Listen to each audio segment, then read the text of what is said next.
শান্তিনগর এলাকায় অবস্থিত আমাদের সকলের প্রাণপ্রিয় মসজিদ কমপ্লেক্স মসজিদ আস-সিদ্দিক রাদিয়াল্লাহু তাআলা আনহু কমপ্লেক্স কর্তৃক আয়োজিত আজকের এই গুরুত্বপূর্ণ দ্বীনি মাজলিসের জিকিরে মাজলিসে উপস্থিত সম্মানিত দিনদার মুসলিম ভাই এবং বোনেরা, আল্লাহ রব্বুল আলমিনের দরবারে কোটি কোটি শুকরিয়া যে মহান রব্বুল আলমিন আমাদেরকে সলাতুল মাগরিব বা জামাত আদায় করার পরে আল্লাহ রব্বুল আলমিনের ঘরে বসে রব্বুল আলমিনের দিন সম্পর্কে এলেম চর্চার উদ্দেশ্যে কিছুক্ষণ সময় আল্লাহ রব্বুল আলমিন আমাদেরকে অতিবাহিত করার, আল্লাহর ঘরে বসার আল্লাহ পাক তৌফিক দিয়েছেন।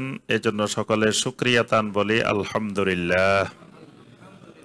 সম্মানিত ভাই ও বোনেরা, যে ব্যক্তি এলেম শিক্ষার উদ্দেশ্যে সময় ব্যয় করে, রাস্তা অতিক্রম করে, আল্লাহ রাব্বুল আলামিন তার জন্য জান্নাতের রাস্তা সহজ করে দেন। সুবহানাল্লাহ।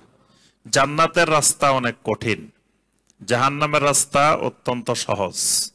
এজন্য যিনি জান্নাতে যেতে চাইবেন তাকে কষ্ট করতে হয়, আর যিনি জাহান্নামে যেতে চান তার তেমন কোনো কষ্ট করা লাগে না। এজন্য নবী সাল্লাল্লাহু আলাইহি ওয়াসাল্লাম বলছেন, আদ-দুনিয়া সিজনুন লিল মুমিন ওয়া জান্নাতুন লিল কাফির। দুনিয়াটা মুমিনের জন্য জেলখানার মতো, আর কাফেরদের জন্য দুনিয়াটা জান্নাতের মতো। তাহলে বোঝা যায় যে জাহান্নামে যেতে চাইলে তেমন কষ্ট করার দরকার হয় না, কিন্তু জান্নাতে যেতে চাইলে কষ্ট করতে হয়। কারণ জান্নাত হলো উপরে, জান্নাত হলো সপ্তম আকাশেরও উপরে। নবী সাল্লাল্লাহু আলাইহি ওয়াসাল্লাম বলেন, ইজা সাআলতুমুল্লাহাল জান্নাতা ফাসআলুহুল ফিরদাউস। যখন তোমরা আল্লাহ রাব্বুল আলামিনের কাছে জান্নাত চাইবে তখন ফেরদাউসটা চাইবে, কারণ ফাওকাহু আরশুর রহমান, এটার উপরে আল্লাহ রাব্বুল আলামিনের আরশ। সুবহানাল্লাহ। তাহলে জান্নাত হলো উপরে আর জাহান্নামটা নিচে। তো স্বাভাবিকভাবে আমরা দেখি 10 তলা বিল্ডিং এ আমরা যদি সিঁড়ি দিয়ে 10 তলায় ওঠার চেষ্টা করি তো এটা ওঠা অনেক কঠিন, কিন্তু নিচের দিকে যাইতে চাইলে 10 তলা থেকে সেটা সহজ। এই জন্য জাহান্নামে যেতে চাইলে সেটা সহজ, কিন্তু জান্নাতে যেতে চাইলে তাকে অনেক কষ্ট করে জান্নাত পর্যন্ত পৌঁছতে হবে। কিয়ামতের ময়দান থেকে কেউ যদি জাহান্নামে যেতে চায় তো দ্রুত সে পালিয়ে জাহান্নামে চলে যেতে পারবে, কারণ জাহান্নাম দিয়ে আল্লাহ রাব্বুল আলামিন কিয়ামতের ময়দানকে পরিবেষ্টন করে রাখবেন। কিয়ামতের ময়দানের চতুর্দিকে থাকবে জাহান্নাম।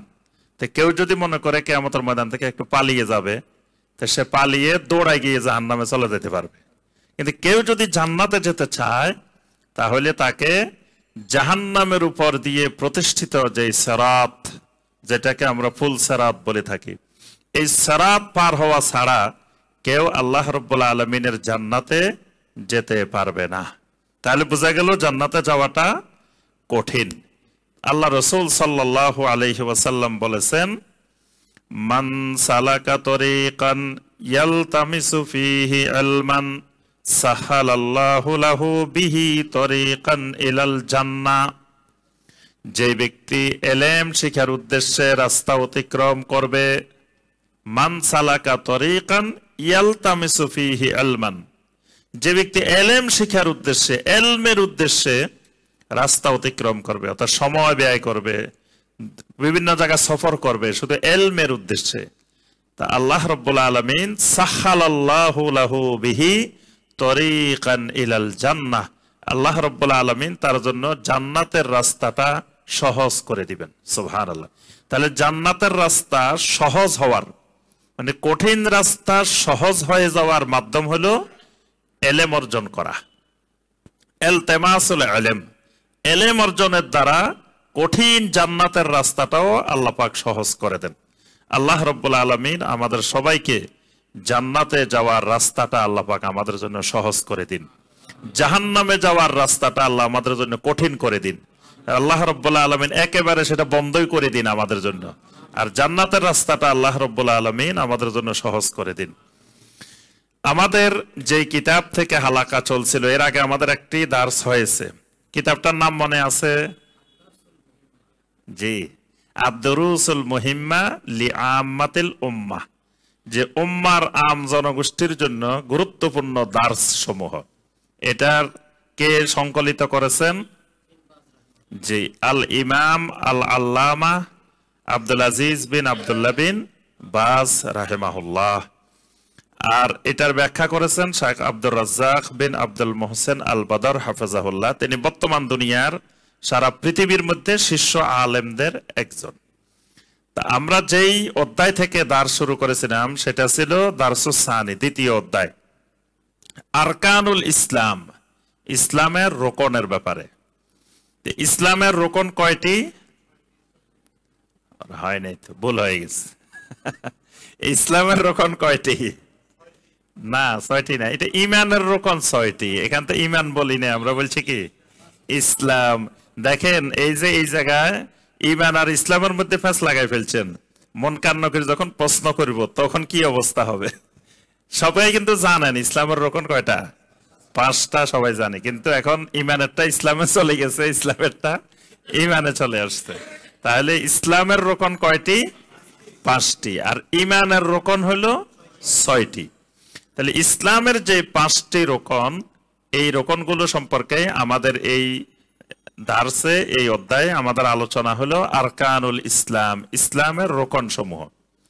নবী সাল্লাল্লাহু আলাইহি ওয়াসাল্লাম স্পষ্ট করে বলছেন, যেটা সহিহ আল বুখারীর 8 নম্বর হাদিস, সহিহ মুসলিমের 16 নম্বর হাদিস। নবী সাল্লাল্লাহু আলাইহি ওয়াসাল্লাম বলছেন, ইন্নাল ইসলাম বুনিয়া আলা খামস, ইসলাম প্রতিষ্ঠিত হয়েছে 5টি ভিত্তির উপরে। 1 নম্বরটা শাহাদাতে আল্লাহ ইলাহা ইল্লাল্লাহ ওয়া আন্না মুহাম্মাদার রাসূলুল্লাহ। 1 নম্বরটা হলো যে সাক্ষ্য দিবে কোন ব্যক্তি লা ইলাহা ইল্লাল্লাহ মুহাম্মাদুর রাসূলুল্লাহ, এই সাক্ষ্যটা দেওয়া, এটা হলো ইসলামের 1 নম্বর রোকন। 2 নম্বর রোকন হলো ইকামিস সালাত, সালাত কায়েম করা। 3 নম্বর রোকন ইতা ইজ যাকাত, যাকাত আদায় করা। 4 নম্বর রোকন সিয়ামে রমাদান, রমাদানের সিয়াম পালন করা। 5 নম্বর রোকন ওয়াহাজ্জিল বাইত, আল্লাহর ঘরের হজ সম্পাদন করা। আমরা গত দার্সে যেটি আলোচনা করছিলাম, 1 নম্বর যে রোকনটি, সেই রোকনের 2টা পার্ট। একটা পার্ট হলো লা ইলাহা ইল্লাল্লাহ, আরেকটা পার্ট হলো মুহাম্মাদুর রাসূলুল্লাহ।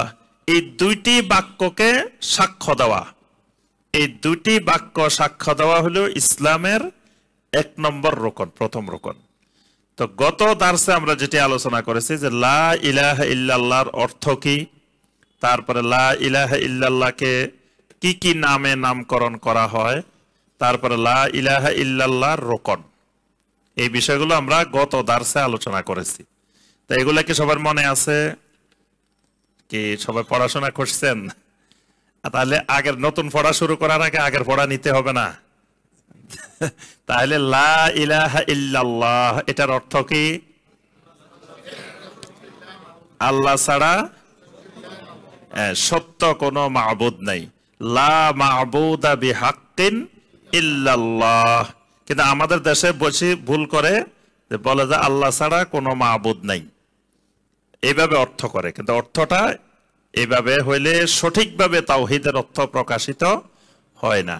এই জন্য অর্থ হবে লা মাবুদা বিহাক্কিন ইল্লাল্লাহ, আল্লাহ ছাড়া সত্য আর কোনো মাবুদ নাই। আচ্ছা, লা ইলাহা ইল্লাল্লাহর এই কালেমাটার বাক্যটার নাম কি? কালেমাতুত তাওহীদ। এটার মূল নাম হলো কালেমাতুত তাওহীদ। এটা তাওহীদের কালেমা। তাই এটার আবার অনেকগুলো নাম আল্লাহ রাব্বুল আলামিন কোরআনে কারিমে রেখেছেন, অনেকগুলো নামকরণ করেছেন। আরো 2-1টা নাম বলেন তো দেখি। এটার নাম কালেমাতুল ইখলাস, মনে রাখবেন। একটা বলছি কালেমাতুত তাওহীদ, আর একটা হলো কালেমাতুল ইখলাস। সূরা আল ইখলাস আছে না, সূরা আল ইখলাস কিন্তু তাওহীদের আলোচনা, কিন্তু নাম হয়েছে সূরাতুল ইখলাস, অর্থাৎ তাওহীদের আরেক নাম ইখলাস। এই জন্য এই কালেমারও আরেক নাম কালেমাতুল ইখলাস। এই কালেমার আরেক নাম হলো আল কালেমাতুত তাইয়্যিবাহ, এটার নাম হলো কালেমাতুত তাইয়্যিবাহ। আল্লাহ পাক বলেছেন আলাম তারা কাইফা দারাবাল্লাহু মাসালান কালিমাতান তাইয়্যিবাতান কাশাজারাতিন তাইয়্যিবাহ আসলুহা সাবিতুন ওয়া ফারউহা ফিস সামা।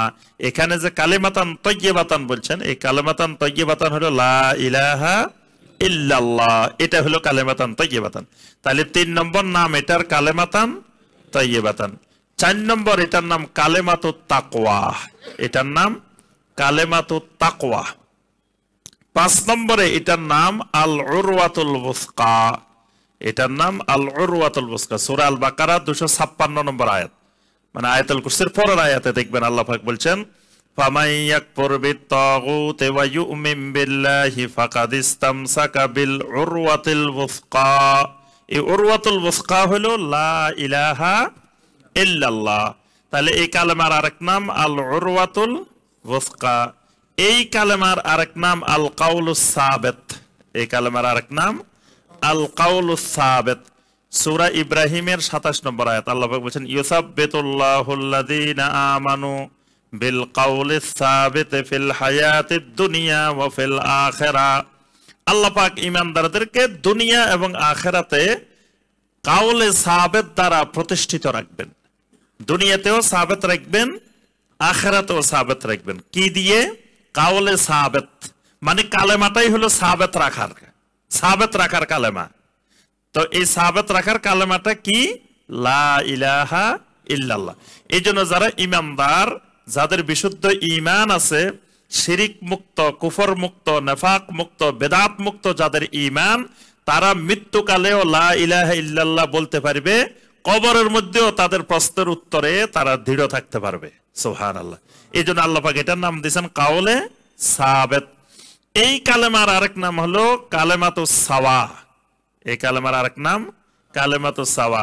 কুল ইয়া আহলাল কিতাবে তাআলাউ ইলা কালিমাতিন সাওয়াইম বাইনানা ওয়া বাইনাকুম।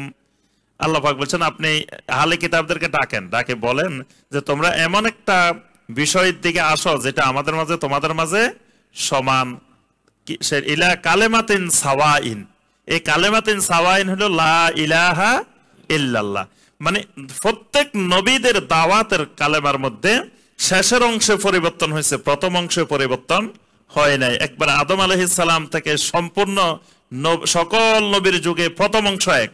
এজন্য আল্লাহ পাক বলছেন যে আসো এমন একটা কালেমার দিকে আসো যেই কালেমাটা আমাদের মাঝে তোমাদের মাঝে সমান। পরের অংশ নিয়ে ইখতিলাফ আছে, কিন্তু আগের অংশ নিয়ে ইখতিলাফ নাই। তা আল্লাহ পাকের জন্য বলছেন যে তাদেরকে বলো যে তোমরা লা ইলাহা ইল্লাল্লাহ আগে মেনে নাও, আগে নিজেকে শিরিক মুক্ত করো, কুফর মুক্ত করো, তারপরে আবার মুহাম্মদ রাসূলুল্লাহ মানবা নাকি মানবা না এটা পরে আসো।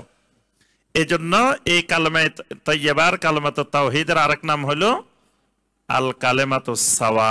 আরো অনেকগুলা নামে আল্লাহ রাব্বুল আলামিন এই কালেমার নাম রেখেছেন। এই জন্য মনে রাখবেন এই কালেমার অনেকগুলো নাম আছে। এই কালেমার 2টা রোকন আছে। রোকন 2টা কি কি? গত ক্লাসে আমরা আলোচনা করছি। এগুলা পড়াশোনা করবেন, এগুলা মৃত্যু পর্যন্ত পড়াশোনা করতে হবে, না হয় ঈমান নিয়ে কবরে যাওয়া যাবে না।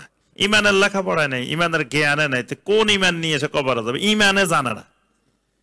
আপনি যেটা নিয়ে কবরে যাবেন তো ঈমানে তো জানেন না। আপনি বাজারে যাবেন বাজার করতে, টাকা নিয়ে যেতে হবে, টাকাই চিনেন না, কিছু চিনেন না, তো কি টাকা লই যাবেন?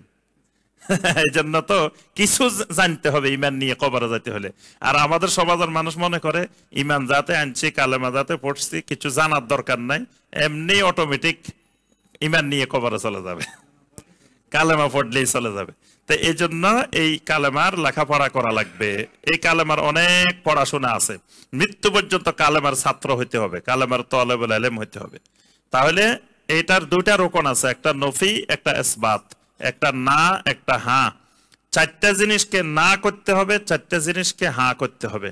না করতে হবে আরবাবাম মিন দুনিল্লাহ, আলিহাতাম মিন দুনিল্লাহ, আন্দাদাম মিন দুনিল্লাহ আর তাগুত। এই 4টা জিনিসকে না করতে হবে, 4টা জিনিসকে হ্যাঁ করতে হবে। একটা হলো আল্লাহ রাব্বুল আলামিনকে একমাত্র রব বানায় নিতে হবে, আল্লাহ রাব্বুল আলামিনকে একমাত্র মাবুদ বানায় নিতে হবে, মহব্বতে খালেসা একমাত্র আল্লাহর জন্য হবে, নিঃশর্ত আনুগত্য আতাআতুল মুতলাকা একমাত্র আল্লাহর জন্য হবে। এই চারে চারে আট, এই আটটা জিনিস কারো মধ্যে পরিপূর্ণ হইলে বুঝতে হবে তার মধ্যে লা ইলাহা ইল্লাল্লাহ আসছে। যতক্ষণ পর্যন্ত এর একটা জিনিস আসবে না, বাকি থাকবে, ততক্ষণ তার ভিতরে এখনো লা ইলাহা ইল্লাল্লাহ আসে নাই। তার লা ইলাহা ইল্লাল্লাহ বলা আর আব্দুল্লাহ বিন উবাই লা ইলাহা ইল্লাল্লাহ বলা এক জিনিস। আব্দুল্লাহ বিন উবাইরা কিন্তু আরো সুন্দর করে লা ইলাহা ইল্লাল্লাহ বলছে। আমি গত দার্সে উদাহরণ দিয়েছি। আমরা বলি মুহাম্মাদুর রাসূলুল্লাহ, আব্দুল্লাহ বিন উবাইরা বলতে ইন্নাকা লা রাসূলুল্লাহ, মানে আমার আপনার চেয়ে আরো শক্ত করে সাক্ষ্য দিত। দুইটা তাকিদ দিয়ে সাক্ষ্য দিছে, কিন্তু তারপরেও তারা জান্নাতে যেতে পারে নাই। তাহলে বোঝা যায় কালেমা পড়লেই খালি জান্নাতে যাওয়া যায় না, কালেমার রোকন মেনে নিতে হবে, কালেমার শর্ত মেনে নিতে হবে। আজকে দার্সে আলোচনা হলো কালেমার শর্ত। আমরা গত দার্সে রোকন পর্যন্ত আলোচনা করছি, আজকে হলো কালেমার শর্ত। প্রত্যেকটি ইবাদতের কিছু শর্ত আছে, কিছু রোকন আছে। ওযুর কিছু শর্ত আছে, কিছু রোকন আছে। তারপরে আপনার সলাতের কিছু শর্ত আছে, কিছু রোকন আছে। আমাদের সমাজে যেটা বলা হয় যে আরকান আহকাম 13 ফরজ, নামাজের আরকান আহকাম বলে না, আরকান হলো রোকন আর আহকাম হলো শর্ত। মানে নামাজের আগের গুলো আহকাম, পরের গুলো আরকান। ঠিক ইমানের ভিতরের আটটা গেছে, এগুলো হলো আরকান, কিন্তু এর বাহিরে আটটা আছে, এগুলো হলো শর্ত। ঠিক যেমন শর্ত একটা অনুপস্থিত থাকলে সলাৎ বাতিল, ধরেন আপনার জাগা পাক, তারপরে কাপড় পাক, শরীর পাক, তারপরে আপনার কিবলামুখী হওয়া, এগুলো হলো কি সলাতের শর্ত। এই শর্তগুলোর মধ্যে থেকে একটা শর্ত না থাকলে তার সলাৎ বাতিল। ঠিক লা ইলাহা ইল্লাল্লাহর 8টা শর্ত থেকে একটা শর্ত অনুপস্থিত থাকলে তারও লা ইলাহা ইল্লাল্লাহ বাতিল। অথচ এই 8টা শর্ত বাংলাদেশের হাজারে একজন মুসলমান খুঁজে পাওয়া মুশকিল হবে যে কালেমার 8টা শর্ত জানে। কালেমার শর্তই শুনে নাই, কিসের 8টা 9টা তো পরে, কিন্তু কালেমার যে আবার শর্ত আছে এটাও জানা নাই। এই জন্য হজের শর্ত আছে, সলাতের শর্ত আছে, যাকাতের শর্ত আছে, সিয়ামের শর্ত আছে, প্রত্যেকটি ইবাদতের শর্ত আছে। ঠিক লা ইলাহা ইল্লাল্লাহরও 8টি শর্ত আছে। এই শর্তগুলো যদি কেউ একটা অপূর্ণাঙ্গ থাকে তাহলে সে এই লা ইলাহা ইল্লাল্লাহ দিয়ে জান্নাতে যেতে পারবে না। এই লা ইলাহা ইল্লাল্লাহ তাকে জান্নাতে নিতে পারবে না। একজন প্রখ্যাত তাবেঈ ছিলেন, ওনার নাম হলো ওয়াহাব ইবনে মুনাব্বিহ রাহিমাহুল্লাহ। ওনাকে একজন এসে জিজ্ঞাসা করলেন, আলাইসা লা ইলাহা ইল্লাল্লাহ মিফতাহুল জান্নাহ, হে ওয়াহাব ইবনে মুনাব্বিহ, লা ইলাহা ইল্লাল্লাহ কি জান্নাতের চাবি না? লা ইলাহা ইল্লাল্লাহ মিফতাহুল জান্নাহ, জান্নাতের চাবি না? ওনাকে জিজ্ঞাসা করছে। তো উনি উত্তর দিলেন, বালা, ঠিক কথা, লা ইলাহা ইল্লাল্লাহ জান্নাতের চাবি, তবে ওয়ালাকিন লাইসা মিফতাহুন ইল্লা লাহু আসনান, তবে মনে রাখিও চাবি হইতে হইলে চাবির দাঁত থাকা লাগবে। চাবি হইতে হইলে চাবির দাঁত থাকা লাগবে। দাঁত ছাড়া চাবি হইলে ওই চাবি দিয়ে যত ঘুরাইবা তালা খুলবে না। তাহলে জান্নাতের তালা খুলতে হইলে ওই তালার সাথে যেই দাঁত, যেই চাবির দাঁতের মিল আছে, কারণ প্রত্যেক তালার সাথে প্রত্যেক চাবির কিন্তু দাঁতের মিল আছে। চাবি সব একরকম, দেখতে মনে হবে যে চাবি 20টা আছে, 20টা একরকম। 19টা ঢুকাইলে আপনি তালা খুলবে না, কিন্তু ওটার সাথে যেটা দাঁতের মিল আছে সেটা ঢুকাইলে খুলে যাবে। তাহলে জান্নাতে আল্লাহ রাব্বুল আলামিন যে তালা মারি রাখছেন, ওই তালার সাথে যেই চাবির দাঁত মিলবে ওই চাবি দিয়ে জান্নাত খুলে যাবে। সুবহানাল্লাহ। এজন্য ওয়াহাব ইবনে মুনাব্বিহ রাহিমাহুল্লাহ বলেন যে শোনো, লা ইলাহা ইল্লাল্লাহ জান্নাতের চাবি, তবে ওয়ালাকিন লাইসা মিফতাহুন ইল্লা লাহু আসনান, কখনো ওটা চাবি হয় না যেই চাবি দাঁত মিল থাকে না। ফাইন জিতা বিমিফতাহিন লাহু আসনানুন ফুতিহা লাকা, যদি তুমি এমন চাবি নিয়ে আসতে পারো যেই চাবি জান্নাতের দাঁতের সাথে মিল আছে, তালার সাথে মিল আছে, ফুতিহা লাকা, তোমার জন্য জান্নাত খুলে যাবে। ওয়া ইল্লা লাম ইফতাহ লাক, আর যদি আরেক চাবি নিয়ে গেছো যেই চাবি জান্নাতের দাঁতের সাথে মিল নাই, তো ওই চাবি দিয়ে তোমার জন্য জান্নাত খুলবে না। সুবহানাল্লাহ। এখানে ওয়াহাব ইবনে মুনাব্বিহ রাহিমাহুল্লাহ এই শর্তগুলোর দিকে ইঙ্গিত করছেন যে তোমার লা ইলাহা ইল্লাল্লাহ শর্তগুলো ফিল আপ করতে হবে। আচ্ছা, এখন এখানে শাইখ বিন বাজ রাহিমাহুল্লাহ একটা গুরুত্বপূর্ণ বিষয় আলোচনা করছেন। কেউ যদি আপনাকে বলে যে ইন্না মুজাররাদান নুতকে বিশাহাদাতে আল্লাহ ইলাহা ইল্লাল্লাহ ইয়ানফাউ, যদি কেউ বলে আমি শুধু লা ইলাহা ইল্লাল্লাহ সাক্ষ্য দিলাম, মুখে বললাম, তো আমায় কোনো শর্ত ফিল আপ করলাম না, তাহলে কি আমার লা ইলাহা ইল্লাল্লাহ কোনো উপকারে আসবে না? মানে আমি লা ইলাহা ইল্লাল্লাহ সাক্ষ্য দিলাম মুখে, কিন্তু লা ইলাহা ইল্লাল্লাহর যে শর্তগুলো আছে সেই শর্তগুলো আমি পূরণ করলাম না, তাহলে কি আমার এই লা ইলাহা ইল্লাল্লাহ কাজ হবে না? তখন এখানে শাইখ বিন বাজ রাহিমাহুল্লাহ উত্তরে বলছেন যে যদি আপনার লা ইলাহা ইল্লাল্লাহ বলার দ্বারা যদি উপকার হইতো, তাহলে সবার আগে এই উপকারিতাটা পাইতো মুনাফিকরা, আব্দুল্লাহ বিন উবাইরা। কারণ আল্লাহ পাক সূরা আল মুনাফিকুনের 1 নম্বর আয়াতে বলছেন ইজা জাআকাল মুনাফিকুনা ক্বালু নাশহাদু ইন্নাকা লারাসূলুল্লাহ, যখন মুনাফিকরা আপনার কাছে আসে তখন তারা বলে নাশহাদু, মানে আমরা সাক্ষ্য দিচ্ছি, আমরা মুখে জবানে সাক্ষ্য দিচ্ছি ইন্নাকা লারাসূলুল্লাহ, আপনি অবশ্যই অবশ্যই আল্লাহর রাসূল। তাহলে তারা মুখে সাক্ষ্য দিছে না? তো যদি উপকার হয় মুখে সাক্ষ্য দিলে, তাহলে তো তারা উপকারিতা পাওয়ার কথা। আবার আল্লাহ পাক বলছেন সূরা আল বাকারার মধ্যে ওয়াইদা লাকুল্লাযিনা আমানু ক্বালু আমান্না ওয়াইদা খালাউ ইলা শায়াতিনহিম ক্বালু ইন্না মাআকুম, তারা যখন ঈমানদারদের সাথে মিলিত হয় বলে যে আমান্না, আমরা ঈমান আনছি। তাই ঈমান আনছি এটা মুখে সাক্ষ্য দিছে না, বলছে না? তো যদি মুখে সাক্ষ্য দিলে যদি উপকার পাওয়া যায়, যদি নিজেকে ঈমানদার দাবি করলে যদি উপকার পাওয়া যায়, নিজেকে ঈমানদার ঘোষণা করলে যদি উপকার পাওয়া যায়, ঈমানদারের খাতায় নাম লেখালে যদি উপকার পাওয়া যায়, তাহলে সবার আগে উপকার পাওয়ার কথা তো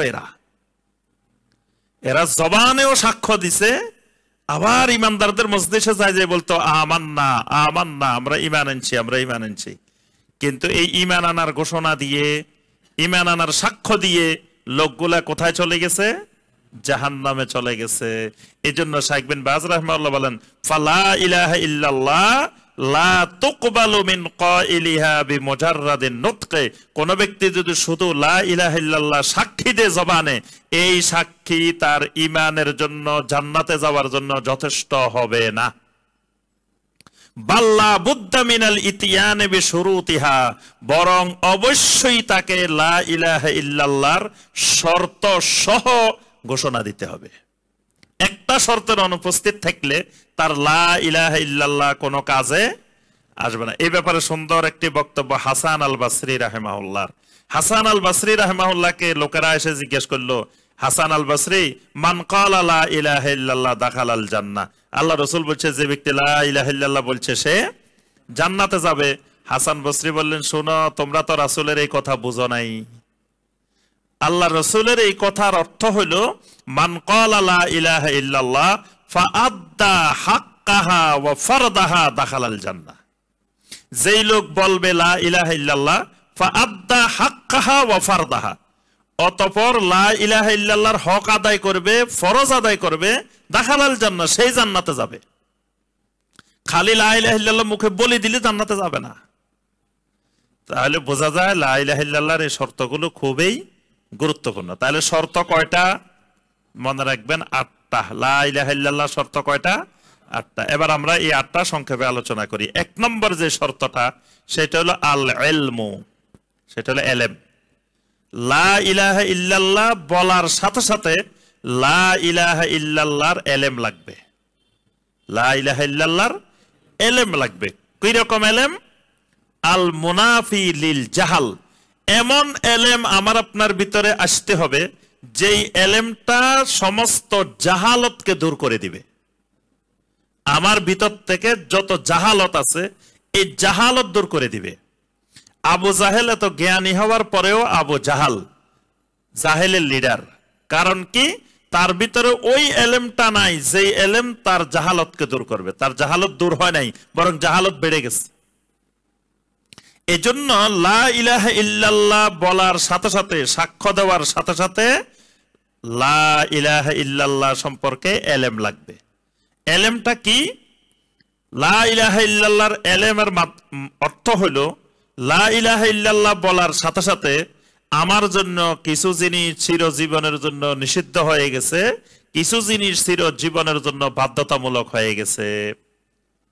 মানে লা ইলাহা ইল্লাল্লাহ বলার কারণে আমার জন্য কিছু জিনিস মৃত্যু পর্যন্ত নিষিদ্ধ হয়ে গেছে, আবার কিছু জিনিস মৃত্যু পর্যন্ত বাধ্যতামূলক হয়ে গেছে।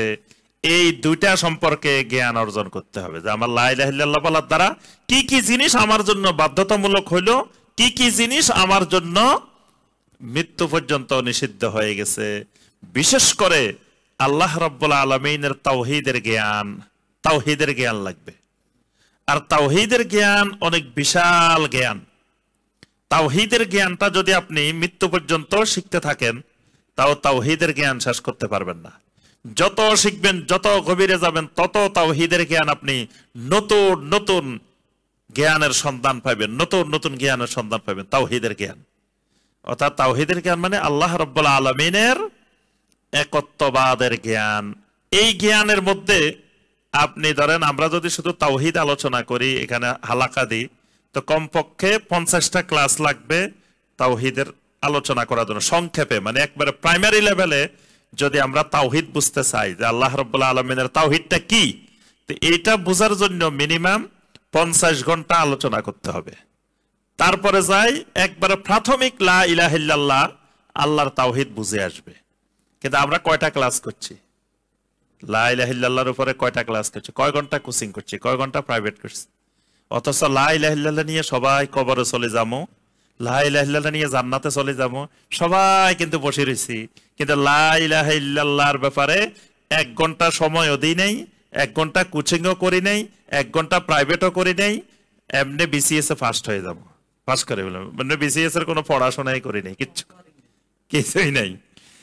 আল্লাহ রাব্বুল আলামিন সমস্ত নবীদেরকে এক জিনিসের দাওয়াত দিতে বলছেন, সেটি ছিল উবুদুল্লাহ মা লাকুম মিন ইলাহিন গায়রু। দুনিয়ার মানুষ, তোমরা এমন এক আল্লাহর গোলামি করো যে আল্লাহ ব্যতীত তোমাদের আর কোনো মাবুদ নাই। অর্থাৎ তাওহীদের দাওয়াতটা সমস্ত নবীদের দাওয়াত। তো কেন তাওহীদের দাওয়াতটা বেছে নিছেন? কারণ তাওহীদ যখনই কেউ স্বীকৃতি দিবে, তখন তার জন্য বাধ্যতামূলক এবার তাকে তাওহীদের এলেম শিখতে হবে। এই এলেম শিখাতে সে যদি ব্যস্ত না হয়, তাহলে তার লা ইলাহা ইল্লাল্লাহ কোনো কাজ দিবে না। এমনি শুধু লা ইলাহা ইল্লাল্লাহ বলছে, কিন্তু লা ইলাহা ইল্লাল্লাহ তার বৈপ্লবিক পরিবর্তন, তার জীবনের কোনো পরিবর্তন আনতে পারবে না। তো যে লা ইলাহা ইল্লাল্লাহ জীবনের পরিবর্তন আনতে পারবে না, ওই লা ইলাহা ইল্লাল্লাহ তাকে জান্নাতেও নিতে পারবে না, জাহান্নাম থেকে রক্ষা করতে পারবে না। এমন এলেম, যে এলেমটা হবে আল মুনাফি লিল জাহাল, মানে জাহালত দূর করবে। জাহালত কি রকম? জাহালত হলো কুফর, কুফর হলো জাহালত, শিরক হলো জাহালত, নেফাক হলো জাহালত, তারপরে আকীদার বেদাত হলো জাহালত। এই জাহালত গুলো এমন এলেম লাগবে যেই এলেম দিয়ে তার ভিতর থেকে দূর হবে। এজন্য আল্লাহ রাব্বুল আলামিন সূরা মুহাম্মাদের 19 নম্বর আয়াতে কারিমে বলছেন, ফালাম আন্নাহু লা ইলাহা ইল্লাল্লাহ। ফালাম, এখানে আল্লাহ পাক এলেম শিক্ষা বাধ্যতামূলক, ফরজ করে দিয়েছেন, ফরজে আইন। কিসের এলেম? আন্নাহু লা ইলাহা ইল্লাল্লাহ। লা ইলাহা ইল্লাল্লাহর এলেম প্রত্যেক মানুষের জন্য আল্লাহ পাক বাধ্যতামূলক করে দিয়েছেন, ফরজে আইন, লা ইলাহা ইল্লাল্লাহর এলেম শিক্ষা। এরপরে আপনার আল্লাহ পাক সূরা আজ-যুখরুফের মধ্যে, সূরা যুখরুফের 86 নম্বর আয়াতে বলছেন, ইল্লা মান শাহিদা বিল হাক্কি ওয়া হুম ইয়ালামুন। যে ব্যক্তি লা ইলাহা ইল্লাল্লাহর সাক্ষ্য দিবে, শাহিদা বিল হক, হক মানে লা ইলাহা ইল্লাল্লাহ, লা ইলাহা ইল্লাল্লাহর সাক্ষী দিবে, ওয়া হুম ইয়ালামুন, যেটা সে সাক্ষী দিচ্ছে সেটা জেনে শুনে এলেম সহকারে সাক্ষ্য দিবে। এই জন্য নবী সাল্লাল্লাহু আলাইহি ওয়াসাল্লাম সহিহ মুসলিমের হাদিসে এসেছে, বলেন আল্লাহ রাসূল সাল্লাল্লাহু আলাইহি ওয়াসাল্লাম বলতেছেন, মান মাতা ওয়া হুয়া ইয়ালামু আন্নাহু লা ইলাহা ইল্লাল্লাহ দাখালাল জান্নাহ। যে ব্যক্তি এমন অবস্থায় মারা গেল, ওয়া হুয়া ইয়ালামু, সে জানে, ওয়া হুয়া ইয়ালামু, সে জানে, তার ভিতরে এলেম আছে। কিসের এলেম? আন্নাহু লা ইলাহা ইল্লাল্লাহ, লা ইলাহা ইল্লাল্লাহর এলেম নিয়ে যে লোকটা মারা যাবে দাখালাল জান্নাহ, এই লোকটা জান্নাতে যাবে। তাহলে নবী সাল্লাল্লাহু আলাইহি ওয়াসাল্লাম এখানে শুধু লা ইলাহা ইল্লাল্লাহ বলি মরে গেছে তাকে জান্নাতে কথা বলেন নাই, সাথে শর্ত দিয়ে দিয়েছেন মান মাতা ওয়া হুয়া ইয়ালামু আন্নাহু লা ইলাহা ইল্লাল্লাহ, যে এমন অবস্থায় মারা গেছে যে লা ইলাহা ইল্লাল্লাহ সম্পর্কে জানে, এলেম আছে, এই লোকটা দাখালাল জান্নাহ। এই জন্য লা ইলাহা ইল্লাল্লাহর 1 নম্বর শর্ত হলো কি? এলেম। মনে রাখবেন 1 নম্বর শর্ত ইলম। এই শর্ত কারো যদি পূরণ না হয় তো সে সারা জীবন লা ইলাহা ইল্লাল্লাহ বলবে, কিন্তু এই লা ইলাহা ইল্লাল্লাহ তাকে জান্নাতে নিতে পারবে না। 2 নম্বর যে শর্তটি সেটি হলো আল ইয়াকিন। লা ইলাহা ইল্লাল্লাহ বলার পরে অন্তরের মধ্যে লা ইলাহা ইল্লাল্লাহর ইয়াকিন তৈরি হইতে হবে। ইয়াকিন, ইয়াকিন মানে খালি বিশ্বাস না, ইয়াকিনটা হবে একেবারে গভীর বিশ্বাস, মানে বিশ্বাসের চূড়ান্ত পর্যায়, এটাকে বলা হয় আল ইয়াকিন। কি রকম বিশ্বাস? আল মুনাফি লিশাক্কে ওয়ার রাইবে। অন্তরের বড় বড় 2টা রোগ আছে। অন্তরের এই যে জাহালত যেটা বলছে এটা অন্তরের রোগ। অনেকের মধ্যে জাহালত ঢুকে যায়। জাহালত মানে লেখাপড়া জানা না এরকম লোকের জাহেল বলে না, লেখাপড়া আছে কিন্তু আল্লাহ রাব্বুল আলামিন তার ভিতরে জাহালত ঢুকাই দিয়েছেন। লেখাপড়া জানার পরেও সে শিরিক করে, তারপরে বেদাত করে, এই লোকগুলা হলো জাহেল। তো আরেকটা অন্তরের রোগ হলো আশাক আর রাইব, মানে সন্দেহ। অন্তরের ভিতরে সন্দেহের রোগ তৈরি হয়ে যায়। তো এমন লা ইলাহা ইল্লাল্লাহ সাক্ষ্য দেওয়ার পরে অন্তরের মধ্যে এমন ইয়াকিন তৈরি হতে হবে যেটা সমস্ত সন্দেহকে দূরীভূত করে দিবে। এইরকম যদি ইয়াকিন তৈরি না হয় তাহলে এই লা ইলাহা ইল্লাল্লাহ জান্নাতে নিতে পারবে না। ইয়াকিন মানে তামামুল ইলমি ওয়া কামালুহু, মানে এলেমের পরিপূর্ণতা হলো ইয়াকিন। মানে লা ইলাহা ইল্লাল্লাহ সাক্ষ্য দেওয়ার পরে লা ইলাহা ইল্লাল্লাহর এলেম চর্চায় লেগে যেতে হবে। এই এলেম চর্চা লাগার পরে যখন লা ইলাহা ইল্লাল্লাহর এলেমটা পরিপূর্ণ রূপ ধারণ করবে তখন এটার নাম হবে ইয়াকিন। মানে জবানে সাক্ষ্যটা তো দিবে জবানে, কিন্তু এই সাক্ষ্যটা জবানে থাকবে না, জবান থেকে অন্তরে চলে যাবে, কালবে চলে যাবে। কালবে চলে যাওয়ার পরে তখন কালবের থেকে এই সাক্ষ্যটা লা ইলাহা ইল্লাল্লাহটাকে পুরা বডির মধ্যে কালব ছড়াই দিবে। এই জন্য ইমানের 3টা উপাদান। একটা হলো জবানে স্বীকৃতি দেওয়া, অন্তরে বিশ্বাস করা, অঙ্গ প্রত্যঙ্গের দ্বারা আমল করা। আমলটাও ইমানের অন্তর্ভুক্ত। তাহলে এই 3টা যখন মিলবে তখন বুঝতে হবে তার ভিতরে ইয়াকিন তৈরি হয়েছে। 3টার এক জায়গায় গরমিল, হয়তো অন্তর পর্যন্ত গেছে কিন্তু আমলে নাই। আমলে ততক্ষণ আসবে না যতক্ষণ অন্তরের মধ্যে ইয়াকিন তৈরি না হবে। কথাটা বুঝে আসছে? আমরা যে লোকগুলারে দেখি নামাজ পড়ে না, এই লোকগুলার দোষ কিন্তু নামাজ না পড়াটা দোষ না। লোকটার সমস্যা হয়েছে লোকটার অন্তরে ইয়াকিন তৈরি হয় নাই। ওই লোকটা যে লা ইলাহা ইল্লাল্লাহ বলছে, লোকটার অন্তরে লা ইলাহা ইল্লাল্লাহর ব্যাপারে ইয়াকিন তৈরি হয় নাই। তার বিশ্বাসটা বাসা বাসা, দৃঢ় বিশ্বাস হয় নাই। দৃঢ় বিশ্বাস হইলে লোকটা জান চলে গেলেও নামাজ ছাড়তো না। যেমন লোকটা বিমান ছাড়ার টাইম রাত 3টায়, লোকটারে যদি 10টা বাজে ঘুমাই দেন যে তুমি একটু ঘুমাও, লোকটা দেখবেন 3টা বাজতে বাজতে 20 বার উঠবো, উঠে আর ঘড়ি দেখে, উঠে আর ঘড়ি দেখে, ঘুম আসে না। কারণ কি? যে 3টায় যদি বিমানটা তার চলে যায় তাহলে তার বিশাল ক্ষতি হয়ে যাবে। তাহলে এই ক্ষতিটা সম্পর্কে তার ভিতরে ইয়াকিন তৈরি হয়ে গেছে। এই ইয়াকিন তৈরি হওয়ার কারণে লোকটার আর ঘুম আসতেছে না। কিন্তু ফজরের সালাত ছেড়ে দিলে লোকটা যে জাহান্নামে যাবে, তার ঈমানের ক্ষতি হবে, এই ইয়াকিন অন্তরের মধ্যে তৈরি না হওয়ার কারণে লোকটা দিব্যি আরামে নামাজ ছেড়ে দিচ্ছে, আবার বলতেছে আমার ঈমানও ঠিক আছে। তার অর্থ হলো লোকটা নামাজ ছেড়ে দেওয়া এটা রোগ না, তার রোগটা কিন্তু আসল জায়গায় ঈমানের মধ্যে রোগ। তার লা ইলাহা ইল্লাল্লাহর মধ্যে ইয়াকিন তৈরি হয় নাই, 2 নম্বর শর্তটা পূরণ হয় নাই। এই জন্য নবী সাল্লাল্লাহু আলাইহি ওয়াসাল্লাম বলছেন যে ইন্না বাইনাস রাজুলে ওয়া বাইনাস শিরকি ওয়াল কুফরে তারকাস সালাহ, মুশরিক আর ইমানদারের মাঝে, কাফের আর ইমানদারের মাঝে পার্থক্য হলো সালাত ছেড়ে দেওয়া। তো সালাত ছেড়ে দিল, এটার সাথে মুশরিক আর মুমিনের পার্থক্য কেন? কারণ এই লোকটার ভিতরে এখনো ঈমান আসে নাই, লোকটার ভিতরে এখনো লা ইলাহা ইল্লাল্লাহ সম্পর্কে ইয়াকিন তৈরি হয় নাই। কোন লোকের ভিতরে ইয়াকিন তৈরি হলে এই লোক মদ পান করতে পারে না। সাহাবায়ে কেরামের অন্তরে ঈমানের ইয়াকিন তৈরি হয়েছে, এই জন্য সাহাবায়ে কেরাম কেউ মদ তো মুখে নেন নাই, যখন মদের আয়াত নাজিল হয়েছে তখন বমি করে মদ বাহির করে দিচ্ছে, কারণ তাদের ঈমানের মধ্যে ইয়াকিন তৈরি হয়েছে। এই জন্য আল্লাহ রাব্বুল আলামিন সূরা আল হুজুরাতের 15 নম্বর আয়াতে কারিমায় বলেন, ইন্নামাল মুমিনুনা আল্লাযীনা আমানু বিল্লাহি ওয়া রাসূলিহি সুম্মা লাম ইয়ারতাবু।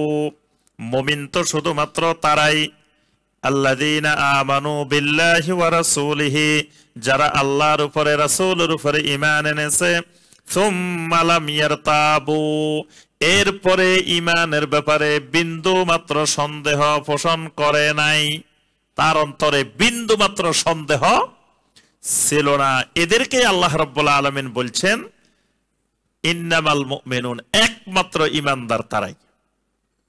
এটা হলো ঈমানের 2 নম্বর শর্ত, লা ইলাহা ইল্লাল্লাহর 2 নম্বর শর্ত। আল্লাহ রাসূল সাল্লাল্লাহু আলাইহি ওয়াসাল্লাম হাদিসের মধ্যে বলছেন, আশহাদু আল্লা ইলাহা ইল্লাল্লাহ ওয়া আন্নী রাসূলুল্লাহ, যে ব্যক্তি সাক্ষ্য দেবে আল্লাহ ছাড়া কোনো মাবুদ নাই, সত্য কোনো মাবুদ নাই, এবং আমি আল্লাহ রাসূল, লা ইয়ালকাল্লাহ বিহিমা আবদুন গায়রা শাকিন ফিহিমা, এই লোকটা এই সাক্ষ্য দেওয়ার ব্যাপারে বিন্দু মাত্র সন্দেহ তার অন্তরে কোনোদিন তৈরি হয় নাই, ইল্লা দাখালাল জান্নাহ, এই লোকটা জান্নাতে যাবে। সুবহানাল্লাহ।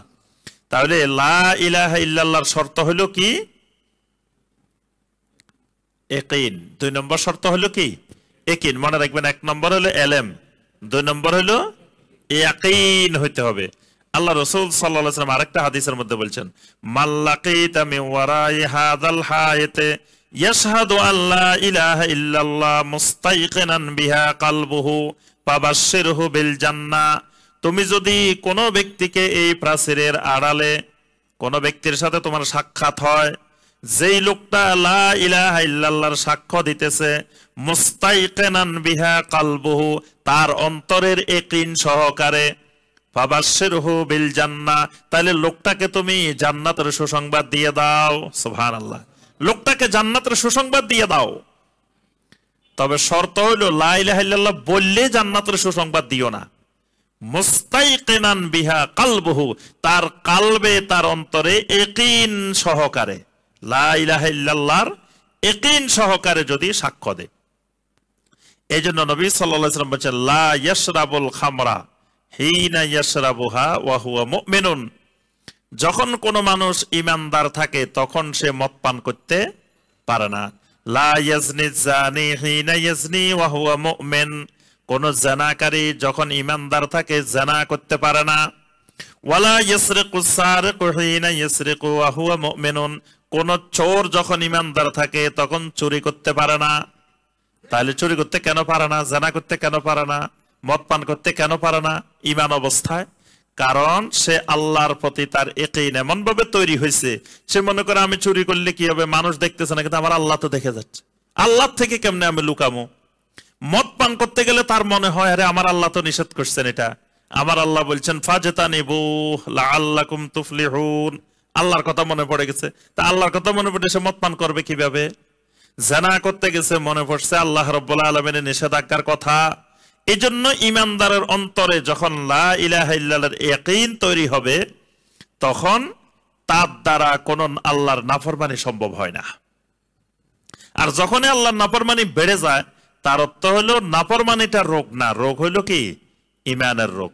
আমরা আমাদের সমাজে যে সমস্ত অপরাধ দেখি, এগুলা মূলত দোষ না, এগুলো হলো রোগের উপসর্গ মাত্র।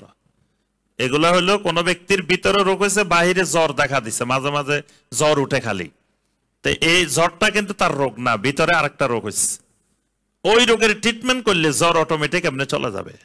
কিন্তু কেউ যদি খালি জ্বরের চিকিৎসা করে কিন্তু মূল রোগের চিকিৎসা না করে, তাহলে সাময়িক জ্বর যাইব, কিন্তু কদিন পর আবার হবে, কদিন পর আবার হবে। এই জন্য নবী রাসূলরা দুনিয়াতে এসে ওই জ্বরের চিকিৎসা করতেন না। নবী সাল্লাল্লাহু আলাইহি সাল্লাম যখন আসছেন জাহেলিয়াতের সমাজে কত রকমের সমস্যা, মানুষে মানুষে মারামারি, কাটাকাটি, ঝগড়াঝাটি, তারপরে আপনার সেখানে মদ, জুয়া, এগুলার বিশাল একবারে অভয়ারণ্য জাহেলিয়াতের যুগে। তারপরে নারী অশ্লীলতা, এগুলো ব্যাপক আকারে ছড়াই পড়ছে। আইনের প্রশাসন নাই, কিচ্ছু নাই, চোর যার মুল্লুকতার, এরকম একটা সমাজে আসছেন না? আসি কিন্তু এগুলার দাওয়াত দেন নাই। আসি বলেন নাই যে খবরদার সবাই মদ পান বন্ধ করো, সবাই মারামারি বন্ধ করো, সবাই এটা বন্ধ করো, এগুলার দাওয়াত দেন নাই। দাওয়াত দিচ্ছেন কিসের? ইয়া আইয়ুহান নাস কুলু লা ইলাহা ইল্লাল্লাহ তুফলিহু, হে দুনিয়ার মানুষ তোমরা শুধু বলো লা ইলাহা ইল্লাল্লাহ তুফলিহু, দুনিয়াতেও সফল হতে পারিবা, আখিরাতেও সফল হতে পারিবা। সুবহানাল্লাহ। তাহলে নবী রাসূলরা বুঝতেন যে তাদের এই যে যা করতেছে এগুলো রোগ না, তাদের মূল রোগ হয়েছে অন্তরে ঈমান নাই। তা ঈমানটা তৈরি হইলে এই সমস্ত অপরাধ অটোমেটিক এমনিই চলে যাবে। এই জন্য নবী রাসূলরা মূল রোগের চিকিৎসা করতেন। তাহলে ঈমানের 2 নম্বর শর্ত লা ইলাহা ইল্লাল্লাহ, 2 নম্বর শর্ত কি? ইয়াকিন। 3 নম্বর শর্ত আসেন আবার ইখলাস। 3 নম্বর শর্তের নাম কি? ইখলাস। এমন ইখলাস তৈরি হতে হবে লা ইলাহা ইল্লাল্লাহর, যেটা আল মুনাফি লিশিরকি ওয়ার রিয়া, যেটা তার থেকে শিরিক এবং রিয়াকে দূর করে দিবে। ইমানদারের অন্তরে লা ইলাহা ইল্লাল্লাহ বলার পরে আল্লাহ রাব্বুল আলামিনের প্রতি ইখলাস তৈরি হবে, ইখলাস। কারণ তখন সে ইবাদত করবে একমাত্র আল্লাহর জন্য, কাউকে দেখানোর জন্য সে কোনো ধরনের ইবাদত করবে না। তাহলে তার দ্বারা শিরিক হওয়ার সম্ভাবনা নাই, যেহেতু ইখলাস আছে। ইখলাস যতক্ষণ থাকবে এতক্ষণ কোন ইমানদারের দ্বারা শিরিক হবে না, কুফর হবে না, বেদাত হবে না, নেফাক হবে না, কারণ লোকটার পরিপূর্ণ ইখলাস আল্লাহর প্রতি। যেমন আল্লাহ রাব্বুল আলামিন সূরা আল বাইয়িনার 5 নম্বর আয়াতে কারিমে বলছেন ওয়ামা উমিরু ইল্লা লিয়াবুদুল্লাহা মুখলিসিনা লাহুদ্দিন। আল্লাহ রাব্বুল আলামিন নির্দেশ দিচ্ছেন আল্লাহর ইবাদত করতে হবে মুখলিসিনা লাহুদ্দিন, আল্লাহর জন্য দিনকে খালেস করে, দিনকে খালেস করে ইবাদত করতে হবে। সূরা জুমারের 3 নম্বর আয়াতে আল্লাহ পাক বলেন আলা লিল্লাহিদ দীনুল খালিস, দীনুল খালিস। নবী সাল্লাল্লাহু আলাইহি ওয়াসাল্লাম হাদিসের মধ্যে বলছেন আসআদুন নাস বিশাফাতি ইয়াউমাল কিয়ামা মান ক্বালা লা ইলাহা ইল্লাল্লাহ খালিসান মিন কলবিহি। কিয়ামতের ময়দানে ওই মানুষগুলো আমার শাফাআত দ্বারা সৌভাগ্যবান হয়ে যাবে। সুবহানাল্লাহ। আমার শাফাআত পেয়ে ওই মানুষগুলোই কিয়ামতের দিন সৌভাগ্যবান হয়ে যাবে। মান ক্বালা লা ইলাহা ইল্লাল্লাহ, যে মানুষগুলো বলছে লা ইলাহা ইল্লাল্লাহ, কিন্তু খালি বললে হবে না, খালিসান মিন কলবিহি, কিসের থেকে বলছে? অন্তরের থেকে খালেস ভাবে বলছে। তাহলে এই খালেস ভাবে বলাটা শর্ত, অন্তরের ইখলাসটা লা ইলাহা ইল্লাল্লাহ বলার শর্ত। এখন ইখলাসটা কি জিনিস? এখানে শাইখ বিন বাজ রাহিমাহুল্লাহ সুন্দর একটা উদাহরণ দিয়েছেন কোরআনের আয়াত দিয়ে ইখলাস বোঝানোর জন্য। তিনি বলেন ইখলাস বুঝতে হলে আপনাদেরকে সূরা আন-নাহলের 66 নম্বর আয়াতটা বুঝতে হবে। আল্লাহ রাব্বুল আলামিন বলতেছেন ওয়া ইন্না লাকুম ফিল আনআমি লাইবরা, চতুষ্পদ জন্তুর মধ্যে তোমাদের জন্য শিক্ষণীয় বিষয় আছে। নুসকিকুম মিম্মা ফি বুতুনিহি মিন বাইনি ফারসিন ওয়া দামিন লাবানান খালিসান সাইগাল লিশারিবিন। আল্লাহ রাব্বুল আলামিন বলেন আমি চতুষ্পদ জন্তুর পেটের ভিতর থেকে তোমাদের জন্য বের করে নিয়ে আসি, তোমাদেরকে পান করাই। কোথা থেকে? মিন বাইনি ফারসিন ওয়া দামিন, একদিকে গোবর একদিকে রক্ত, গোবর আর রক্তের মাঝখান থেকে তোমাদের জন্য বের করে লাবানান খালিসা, খালি দুধ না, দুধটা হলো লাবানান খালিসান। আল্লাহ পাক বলেন খালেস, একেবারে খাঁটি নির্ভেজাল দুধটা বের করে নিয়ে আসি, কিন্তু দুই পাশে কিসের মাঝখান থেকে? মিন বাইনি ফারসিন ওয়া দামিন, গোবর আর রক্তের মাঝখান থেকে। একই খাবার খাইছে গাবি, খাওয়ার পরে দেখা গেছে ওই খাবার থেকে কিছু দিয়ে গোবর তৈরি হয়ে গেছে, কিছু দিয়ে রক্ত তৈরি হয়ে গেছে, আবার কিছু দিয়ে দুধ তৈরি হয়ে গেছে, দুধ বাইরে গেছে। আল্লাহ পাক বলতেছেন এই লাবানটা হলো লাবানান খালিসান সাইগাল লিশারিবিন, যারা পান করবে এদের জন্য খুবই পুষ্টিকর। সুবহানাল্লাহ। গোবর পান করলে দুধ, রক্ত পান করলে সেগুলো পুষ্টিকর না, কিন্তু ওই দুই খারাপ জায়গার মাঝখান থেকে আমি আল্লাহ তোমাদের জন্য বের করে নিয়ে আসছি কি লাবানান খালিসা, এটাকে বলে ইখলাস। এটার নাম হলো ইখলাস। মানে আমার চতুর্দিকে গোবর আর রক্ত, গোবর আর রক্ত। গোবর আর রক্তটা কি? আমার চতুর্দিকে শিরিক, আমার চতুর্দিকে কুফর, আমার চতুর্দিকে বেদাত, আমার চতুর্দিকে নেফাক। কিন্তু এর মাঝখান দিয়ে আমার ভিতরে এমন ইখলাস আল্লাহর প্রতি তৈরি হবে যে পুরা সমাজ যেদিকে যাবে যাক, আমি একা আমার আল্লাহর তাওহীদ নিয়ে দাঁড়াই থাকবো। অনেক নবী পৃথিবীতে আসার পরে একজন উম্মত নাই, নবী একা সারা জীবন দাওয়াত দিয়ে একজন উম্মত হয় নাই। কিয়ামতের ময়দানে ওই সকল নবীরা একা একা দাঁড়াইবো, উম্মত বিহীন দাঁড়াইবো। তাহলে কি ওই নবীদের মনে হয় হিকমত জানতেন না? ওই নবীরা মনে দাওয়াত ঠিক মতো দিতে জানান নাই। এই জন্য নবীওয়ালা দাওয়াত দিয়ে কেউ কোনোদিন জনপ্রিয় হতে পারে না। যদি কেউ পৃথিবীতে নবীওয়ালা দাওয়াত দেয়, নবীরা কেউ পৃথিবীতে জনপ্রিয় বক্তা হতে পারে নাই। আল্লাহর একজন নবী পাইবেন না যেই নবী জনগণের কাছে জনপ্রিয় বক্তা হয়ে গেছিলেন, জনপ্রিয় দায়ী হয়ে গেছেন, জনপ্রিয় কথা বলার মানুষ হয়ে গেছেন। এইরকম নবী রাসূল পৃথিবীতে একজনও আসেন নাই। কারণ নবী রাসূলেরা কথা বলতে জনস্রোতের বিপরীতে। তো জনস্রোতের বিপরীতে কথা বললে জনগণ তাকে পছন্দ করবে কেন? জনগণ যা চায়, জনগণ যা পছন্দ করে, ওই পছন্দের আলোকে কথা বললে জনগণ পছন্দ করে। এখন জনগণের পছন্দের বিপরীতে কথা বললে, স্রোতের বিপরীতে চললে, তাহলে তো জনগণ পছন্দ করার কথা। এই জন্য আল্লাহ পাক নবী সাল্লাল্লাহু আলাইহি ওয়াসাল্লামকে নবুয়তের দায়িত্ব দিয়ে যখন সূরা আল মুদ্দাসসির নাযিল করলেন, সেখানে আল্লাহ রাব্বুল আলামিন সুন্দর একটা কথা বলছেন, ইয়া আইয়ুহাল মুদ্দাসসির কুম ফাআনজির ওয়া রাব্বাকা ফাকাব্বির ওয়া সিয়াবাকা ফাতাহহির। এখানে দেখেন সুন্দর একটা কথা, ওয়া সিয়াবাকা ফাতাহহির, আপনার পোশাকটাকে, কাপড়টাকে পবিত্র করেন। তাহলে কি আল্লাহ রাসূল নাপাক কাপড় পরে পরে হাঁটতেন? তো তাহলে নবী সাল্লাল্লাহু আলাইহি ওয়াসাল্লামকে নির্দিষ্ট করে আল্লাহ বলতেছেন কি ওয়া সিয়াবাকা ফাতাহহির, আপনার পোশাকটাকে কি করেন? পবিত্র করেন। এখানে পোশাক মানে কি? পোশাক মানে হলো যে আপনি যেই সমাজে নবুয়তের দায়িত্ব পালন করবেন, সমাজটা ময়লাযুক্ত, শিরিকযুক্ত, কুফরযুক্ত সমাজ, কিন্তু আপনি থাকবেন কুফরের মাঝখানে। কিন্তু আপনি চলাফেরা করার সময় খেয়াল রাখবেন আপনার কাপড়ে যেন শিরিক না লাগে, কাপড়ে যেন কুফর না লাগে, কাপড়ে যেন বেদাত না লাগে, কাপড়ে যেন নেফাক না লাগে। এটার নাম ইখলাস, এটার নাম ইখলাস। অর্থাৎ আল্লাহ রাব্বুল আলামিনের তাওহীদ দিয়ে যিনি লা ইলাহা ইল্লাল্লাহ বলবে, উনি জমিনে একজন এককভাবে শিরিক মুক্ত হয়ে, রিয়া মুক্ত হয়ে তিনি আল্লাহর জন্য, তাওহীদের জন্য দাঁড়িয়ে থাকবেন। কেউ লা ইলাহা ইল্লাল্লাহ বলার পরে যদি সমাজের স্রোতে গা ভাসায় দেয়, তার তাওহীদ কোন দিকে যাইতেছে, ঈমান কোন দিকে যাইতেছে সে খবর নাই। এটা করলে কি আমার শিরিক হচ্ছে না কুফর হচ্ছে, ঈমান থাকবে কি থাকবে না এই খবর নাই, খালি সমাজ যেদিকে সেও সেদিকে, সমাজ যেদিকে সেও সেদিকে। তাহলে বোঝা গেল তার ভিতরে লা ইলাহা ইল্লাল্লাহ ইখলাস তৈরি করতে পারে নাই, তার ভিতরে এখনো লা ইলাহা ইল্লাল্লাহর ঈমান আসে না। এটা হলো 3 নম্বর শর্ত। তাহলে 1 নম্বর ইলম, 2 নম্বর ইয়াকিন, 3 নম্বর ইখলাস। মাশাআল্লাহ, স্টুডেন্ট মেধাবী, মুখস্থ হয়ে গেছে। 4 নম্বর শর্ত যেটা, সেটা হলো as-সিদক। সিদক মানে সত্যবাদিতা। আমি যে লা ইলাহা ইল্লাল্লাহর সাক্ষ্য দিছি, এটা সত্যবাদিতার সাথে সাক্ষ্য দিতে হবে।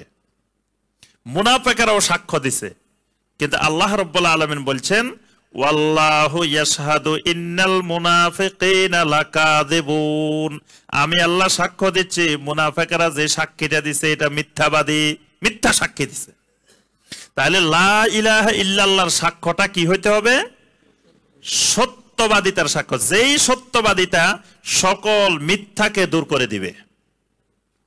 এই জন্য নবী সাল্লাল্লাহু আলাইহি সাল্লাম বলেন, মা মিন আহাদিন ইয়াশহাদু আল্লা ইলাহা ইল্লাল্লাহ ওয়া আন্না মুহাম্মাদার রাসূলুল্লাহ সিদকাম মিন কলবিহি ইল্লা হাররামাহুল্লাহু আলান নার। যে ব্যক্তি সাক্ষ্য দিবে লা ইলাহা ইল্লাল্লাহ, আল্লাহ ব্যতীত সত্য আর কোনো মাবুদ নাই, ওয়া আন্না মুহাম্মাদার রাসূলুল্লাহ, মুহাম্মদ সাল্লাল্লাহু আলাইহি ওয়াসাল্লাম আল্লাহর রাসূল, সিদকাম মিন কলবিহি, অন্তর থেকে সত্যবাদিতার সাথে। খালি সাক্ষ্য দিলে হবে না, সাক্ষ্যটা সিদকান মিন কলবিহি, অন্তর থেকে সত্যবাদিতার সাথে। ইল্লা হাররামাহুল্লাহু আলান নার, আল্লাহ রাব্বুল আলামিন জাহান্নামকে তার জন্য হারাম করে দিবেন। সুবহানাল্লাহ, জাহান্নাম তার জন্য কি হয়ে যাবে? হারাম হয়ে যাবে। আর শিরিক করলে জান্নাত হারাম হয়ে যায়। শিরিক করলে সূরা আল মায়েদার 72 নম্বর আয়াত আল্লাহ পাক বলছেন, ইন্নাহু মান ইউশরিক বিল্লাহি ফাকাদ হাররামাল্লাহু আলাইহিল জান্নাহ, যে ব্যক্তি আল্লাহর সাথে শরীক করবে আল্লাহ তার জন্য জান্নাতকে হারাম করে দেন। নাউযুবিল্লাহ, শিরিক করলে জান্নাত হারাম। আর কেউ যদি লা ইলাহা ইল্লাল্লাহর সাক্ষ্যটা দেয় সিদকান মিন কলবিহি, অন্তর থেকে সত্যবাদিতার সাথে, তাহলে হাররামাহুল্লাহু আলান নার, জাহান্নামের আগুন আল্লাহ পাক তার জন্য কি করে দেন? হারাম করে দেন। যেমন ঈমান এনেছিলেন সাহাবায়ে কেরাম, সাহাবায়ে কেরামের ঈমান ছিল সিদকের সাথে ঈমান, মুনাফিকদের ঈমান ছিল কিজবের সাথে ঈমান, মিথ্যাবাদিতার সাথে ঈমান। এজন্য আল্লাহ পাক সাহাবায়ে কেরামদেরকে নাম দিয়েছেন সাদিকিন। সূরা আত-তাওবার 119 নম্বর আয়াত আল্লাহ পাক বলছেন, ইয়া আইয়ুহাল্লাযীনা আমানুত্তাকুল্লাহ ওয়া কুনু মা'আস সাদিকিন। কুনু মা'আস সাদিকিন, এই সাদিকিন মানে সাহাবায়ে কেরাম। কিন্তু আমাদের সমাজে এটা দলিল হয়ে গেছে কিসের? যে পীর মুরিদির দলিল। এই আয়াত হইছে পীর মুরিদির দলিল। কয় আল্লাহ কইছে সত্যবাদিতার সাথে, সত্যবাদীদের সাথে থাকো। আর পীর সাহেবেরা নাকি সত্যবাদী। তো পীর সাহেবেরা যদি তাদের ঈমানে সত্যবাদী হয়, তাদের অন্তর একবারও কাঁপলো না, সেই যে নতুন নতুন জিকির আবিষ্কার করছে, নতুন নতুন ইবাদত আবিষ্কার করছে, নতুন নতুন বায়াত আবিষ্কার করছে, নতুন নতুন খেলাফত আবিষ্কার করছে, এত শত শত বেদাতের আর শিরকের জন্ম দিছে, যার অন্তরে বিন্দুমাত্র ভয় আসে নাই, সে সাদিকিন হয় কেমনে? কি বলেন? আল্লাহ রাব্বুল আলামিন এখানে সাদিকিন, সকল তাফসিরে বলা হয়েছে সাদিকিন মানে হুম আসহাবু মুহাম্মাদিন সাল্লাল্লাহু আলাইহি ওয়াসাল্লাম। সাহাবায়ে কেরামদেরকে আল্লাহ পাক সাদিকিন বলছেন। আর এই আয়াতগুলো নাজিল হয়েছে 3 জন সাহাবীর শানে। ওটা তো জানেন, 3 জন প্রসিদ্ধ সাহাবী। একজন হলেন কাব ইবনে মালিক রাদিয়াল্লাহু তাআলা আনহু, একজন হলেন হেলাল ইবনে উমাইয়া রাদিয়াল্লাহু তাআলা আনহু, একজন হলেন মুরারা ইবনু, একজন ছিলেন যে মুরারা রাদিয়াল্লাহু তাআলা আনহু। 3 জন, এই 3 জন সাহাবীর শানে আল্লাহ রাব্বুল আলামিন এই আয়াতে কারিমাগুলো নাযিল করেছেন। সূরা আত-তাওবার 116, 17, 18, 19 পর্যন্ত। এখানে এই 3 জন সাহাবীর তাওবা কবুলের ঘটনা আল্লাহ পাক বর্ণনা করেছেন। তারা তাবুকে যুদ্ধে যাইতে পারেন নাই, পরবর্তীতে 50 দিন পর্যন্ত তাদের অনেক কষ্ট করতে হয়েছে। পরে আল্লাহ রাব্বুল আলামিন তাদের তাওবাকে এমন ভাবে কবুল করছেন, আল্লাহ পাক আয়াত নাজিল করে তাদের তওবা কবুলের ঘোষণা দিয়েছেন। সুবহানাল্লাহ। আর তাদের তওবার কারণে এই সূরাটার নাম হলো সূরা আত-তাওবা। তাহলে ওই 3 জন সাহাবীর ঘটনায় আল্লাহ পাক সাহাবায়ে কেরামদেরকে নাম দিয়েছেন সাদিকিন। অর্থাৎ কিয়ামত পর্যন্ত আমাদের ঈমানগুলো হতে হবে সাহাবায়ে কেরামদের মতো। সাহাবায়ে কেরামরা যখন খন্দকের যুদ্ধে গেলেন, খন্দকের যুদ্ধে যাওয়ার পরে তখন তারা যখন কাফেরদের সাথে মোকাবেলা করতেছিলেন, খন্দকের গর্ত খনন করতেছিলেন, আহজাব যখন পরীক্ষা খনন করতেছিলেন, তখন আল্লাহ রাব্বুল আলামিন এই সাহাবায়ে কেরামের পরীক্ষা খননের কাজটাকে সূরা আল আহজাবের মধ্যে বলছেন যে সাহাবায়ে কেরামরা সেদিন তাদের ঈমানের সত্যবাদিতার প্রমাণ দিচ্ছিলেন। সুবহানাল্লাহ। মানে তাদের অন্তরে যে ঈমানটা ছিল, সেই ঈমানটার সত্যবাদিতার প্রমাণ সেদিন সাহাবায়ে কেরাম দিচ্ছিলেন। তাহলে এই ঈমান আনার পরে ঈমানের ভিতরে সত্যবাদিতা থাকতে হবে। আমি যে ঈমান আনছি সত্যিকারের, আমার ঈমানের কর্মকাণ্ড, আমল, আখলাক সব ক্ষেত্রে আমার ঈমানের প্রতিফলন দেখা যাইতে হবে। দেখা গেলে বুঝতে হবে যে আমি যে কালেমা লা ইলাহা ইল্লাল্লাহ সাক্ষ্য দিছি, এটা বাস্তবে ঠিক আছে, এটা সত্যবাদিতার সাথে আছে। আর না হয় মনে হবে আমি লা ইলাহা ইল্লাল্লাহর যে সাক্ষ্য দিছি এটা মিথ্যা সাক্ষ্য দিছি, এটা সত্য সাক্ষ্য নয়। 5 নম্বর যে শর্তটি সেটি হলো আল মাহাব্বা। মাহাব্বা মানে ভালোবাসা, মহব্বত। এমন মহব্বত আল্লাহ রাব্বুল আলামিনের প্রতি এমন মহব্বত তৈরি হতে হবে যেটা আল মুনাফিয়াতু লিল বুগদে ওয়াল কুরহে, সকল প্রকার অপছন্দ ঘৃণাকে দূর করে দিবে। মানে আল্লাহ রাব্বুল আলামিনের কোন হুকুমের প্রতি, কোন বিধানের প্রতি সামান্য মাত্র কোনো অপছন্দ আসবে না, কোনো হিংসা বিদ্বেষ আসবে না। মানে আমার আল্লাহ যা বলবেন তা মানার জন্য প্রস্তুত হয়ে থাকতে হবে। কারণ আমার আল্লাহ ছাড়া, লা ইলাহা ইল্লাল্লাহ বলার পরে ওই ব্যক্তিটাকে আল্লাহ ছাড়া আর কেউ হুকুম করতে পারে না। ইনিল হুকমু ইল্লা লিল্লাহ, আল্লাহ পাক বলেন হুকুম দেওয়ার অধিকার আমি আল্লাহ ছাড়া আর কারো নাই। এরপর আল্লাহ পাক বলেন আলা লাহুল খালকু ওয়াল আমরু, সৃষ্টি যার, হুকুমও করবেন তিনি, হুকুমও চলবে তার, নির্দেশও চলবে তার। তাহলে হুকুম করবেন, নির্দেশ দিবেন একমাত্র তিনি। আর যিনি লা ইলাহা ইল্লাল্লাহ বলবেন তার সাথে আল্লাহ রাব্বুল আলামিনের এমন ভালোবাসা তৈরি হবে, মহব্বত, যে মহব্বতে সে আল্লাহর হুকুম পালন করাটাকে সৌভাগ্যের ব্যাপার মনে করবে, বরং আল্লাহর হুকুম থেকে দূরে থাকাটা তার কাছে অস্বস্তিদায়ক হবে। এটাকে বলা হয় আল মাহাব্বা। যেমন মুশরিকেরা তাদের যে বাতিল মাবুদ, ওই বাতিল মাবুদদেরকে তারা অন্তর থেকে ভালোবাসে, মহব্বত করে। এই জন্য ওই বাতিল মাবুদকে কেউ গালি দিলে তাদের মন খারাপ হয়ে যায়, ওই বাতিল মাবুদের উপরে আক্রমণ করলে মন খারাপ হয়ে যায়। তো এজন্য যিনি লা ইলাহা ইল্লাল্লাহ বলবেন তিনি আল্লাহ রাব্বুল আলামিনের প্রতি এমন মহব্বত তৈরি হবে, তিনি আল্লাহর যত হুকুম পাবেন, বিধান পাবেন, সবগুলোকে মহব্বত করবেন। সাথে সাথে অন্য মানুষ যারা আল্লাহকে মহব্বত করে তাদেরকেও মহব্বত করবেন। কেন মহব্বত করবেন? যে এই লোকটা আমার আল্লাহর হুকুম মানে, এজন্য লোকটারে আমার মহব্বত করি। কিসের কারণে? আল্লাহর মহব্বতের কারণে। এই মহব্বতটা লা ইলাহা ইল্লাল্লাহর শর্ত। যদি কারো মধ্যে লা ইলাহা ইল্লাল্লাহর শর্তটা, এই মহব্বতটা তৈরি না হয়, আল্লাহকে যেমন ভালোবাসবে, জমিনে যারা আল্লাহর হুকুম মেনে চলে তাদেরকেও ভালোবাসবে। এটা হলো ঈমানের 5 নম্বর শর্ত। আল্লাহ পাক সূরা আল বাকারার 165 নম্বর আয়াতে বলছেন ওয়াল্লাযীনা আমানু আশাদ্দু হুব্বাল লিল্লাহ, যারা ঈমানদার তারা সবচাইতে বেশি মহব্বত করে, ভালোবাসে আল্লাহ রাব্বুল আলামিনকে। আল্লাহ রাসূল সাল্লাল্লাহু আলাইহি ওয়াসাল্লাম সবসময় দোয়া করতেন আল্লাহর কাছে, ওয়া আসআলুকা হুব্বাকা ওয়া হুব্বা মান ইউহিব্বুকা ওয়া হুব্বা আমালিন ইউকাররিবুনি ইলা হুব্বিকা। এটা তিরমিজির মধ্যেও এসেছে, মুসনাদ ইমাম আহমদেও এসেছে এই হাদিসটা, এবং এটা সহিহ হাদিস। নবী সাল্লাল্লাহু আলাইহি ওয়াসাল্লাম আল্লাহর কাছে সবসময় দোয়া করতেন, ওয়া আসআলুকা হুব্বাকা, আয় আল্লাহ আমি আপনার ভালোবাসা কামনা করি। ওয়া আসআলুকা হুব্বাকা, আল্লাহ আমি আপনার মহব্বত চাই, আমি আপনার ভালোবাসা চাই, মহব্বত চাই। ওয়া হুব্বা মান ইউহিব্বুকা, এবং ওই মানুষগুলোর ভালোবাসা যাদেরকে আপনি ভালোবাসেন। আপনি যাদেরকে ভালোবাসেন ওই মানুষগুলোর প্রতিও যেন আমি ভালোবাসতে পারি।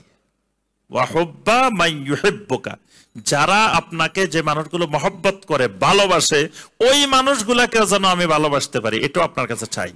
ওয়া হুব্বা আমালিন, ওই আমলগুলার ভালোবাসা চাই, ইউকাররিবুনি ইলা হুব্বিকা, যে আমলগুলা করলে আপনার মহব্বতের নিকটবর্তী হওয়া যায়, যে আমলগুলো করলে আপনার প্রতি মহব্বত বেড়ে যায়, ওই আমলগুলো আমাকে দেখাই দেন।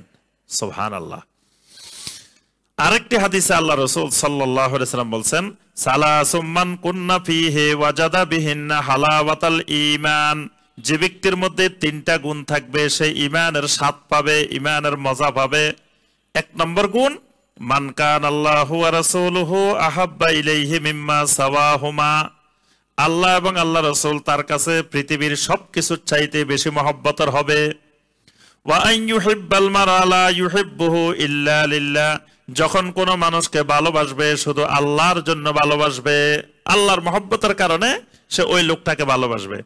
ওয়া আন ইয়াকরাহা ইয়াউদা ফিল কুফরি বা'দা আন আনকাযাহুল্লাহু মিনহু কামা ইয়াকরাহু আন ইউকযাফা ফিন নার।